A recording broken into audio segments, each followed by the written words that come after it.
What if I told you that following all the standard, widely accepted financial advice in America today practically guarantees you're going to retire in poverty? Welcome to This Explainer. Today, we're peeling back the curtain on the terrifying, raw mathematical reality that the average American is facing right now. We're skipping the complex financial jargon and looking straight at the hard data behind what people earn, spend, owe, and save. So brace yourself because these numbers, they're going to completely change how you view the modern economic system. Imagine this. You budget, you plan, you clock in and out, and you finally cross the finish line of a 39-year career. And your reward for all that? Your life savings spits out a horrifying $293 a month. Just sit with that for a second. $293. Honestly, in most major cities, that barely covers your utility bills, let alone actually keeping you fed and putting a roof over your head. Now, you might be thinking, okay, that's got to be some extreme worst-case scenario, right? Nope. This is mathematical reality. The actual median retirement balance for Americans 65 and older is exactly $88,000. If you apply the standard, highly recommended 4% safe withdrawal rule to that balance, it gives you exactly $293 a month. And since that's the median, that means half of all Americans in that age bracket are surviving on even less. So how in the world did we arrive at a point where a lifetime of hard labor yields so little? Section 1. The baseline. Income versus brutal expenses.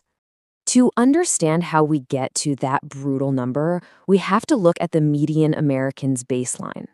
The median full-time worker earns just over $1,000 a week. That's roughly $52,000 a year gross. Sounds decent enough on paper. But once taxes, Social Security, and Medicare violently take their cut, your actual net take-home pay shrinks down to roughly $3,000 a month to actually survive on. And this brilliantly illustrates the trap. Let's look at everyday spending. Just putting a roof over your head is taking up nearly $2,200. Then you need to get to your job, right? So transportation, which is your car payment, insurance, gas, maintenance, that eats up another $1,100. Throw in $800 for food, and wow. Just those three basic categories total nearly $4,100 a month. Compare that to the $3,000 individual take-home pay we just talked about. A single earner is mathematically in the hole by over $1,000 before the month even begins. And we haven't even factored in a single medical bill or subscription yet. Which brings us to Section 2, credit scores and toxic debt. Because if your expenses are mathematically outpacing your income right out of the gate, survival requires debt. Now, if you look at the average FICO score, it's a pretty decent 715, but look behind that number and you find a trap. The reality is much uglier. The average household is lugging around about $9,000 in credit card debt, and at a 24% average interest rate, that is over $2,160 a year, literally lit on fire. It just vanishes instantly from your wealth-building potential. So, here is the absolutely crucial point. People are out there trying to invest in the stock market, hoping for a 7% return, while carrying debt at 24%. That math is a massive trap, and it will crush you. You simply cannot out-invest a 24% guaranteed drag. Paying off that toxic debt is literally the only way to lock in a guaranteed 24% return on your money. Section 3. The net worth illusion. Let's move to your financial report card, your net worth. It tells a very misleading story on paper. At first glance, the median household net worth looks pretty solid at $192,700. But wait. Once you strip out highly illiquid home equity, that number plummets to under $60,000.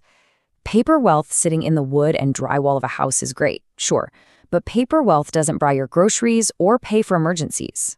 Now, what's really interesting about this is how net worth scales by age. It acts as a crucial benchmark for your own progress. You can see it peaks for folks aged 55 to 64 at around $364,000 before dropping off. But always remember the illusion here. Having a high net worth on paper in real estate absolutely does not equal actual, flexible financial purchasing power. Section 4. The 6-year retirement trap. This illusion of wealth leads us directly to the most devastating twist in the whole American financial system. Because people feel wealthy on paper, Americans are saving a dangerous 3 to 4% of their income instead of the recommended 10 to 15%. The result? Embarrassingly low retirement balances across the board. The median 25 to 34-year-old has just 14 grand saved. And like we said, this 65 and older crowd is sitting on that meager median of just 88,000. But here is the terrifying 6-year trap that almost nobody sees coming. The average American actually stops working at age 61. However, full Social Security benefits do not kick in until age 67. So millions of people are facing a massive, gaping 6-year window where they have to draw down those already tiny savings just to survive, with absolutely zero full government benefit coming in to help them. Think about the math on that. If you retire at 61, you might be looking at funding 25 total years of retirement. So what actually happens to the millions of people who hit that wall, realize they can't bridge that 6-year gap, and watch their meager 88 grand completely evaporate? Well, that brings us to the most brutal, sobering statistic of all. 25%, literally 1 in 4 Americans, has exactly $0 saved for retirement. Nothing. Zero. After working for decades, a quarter of the population is going to be relying 100% on whatever check the government decides to send them. No safety net, no plan B, just hoping the math somehow works out. Section 5. Putting your oxygen mask on. Now listen, these numbers aren't here to make you feel bad or defeated. They are here to expose exactly how low the baseline is so you can actively make the choice to beat it. We live in an inflationary environment, and the only mathematically sound survival strategy is to start early, save way more than 5%, and consistently buy assets to preserve your purchasing power. Asset holders win.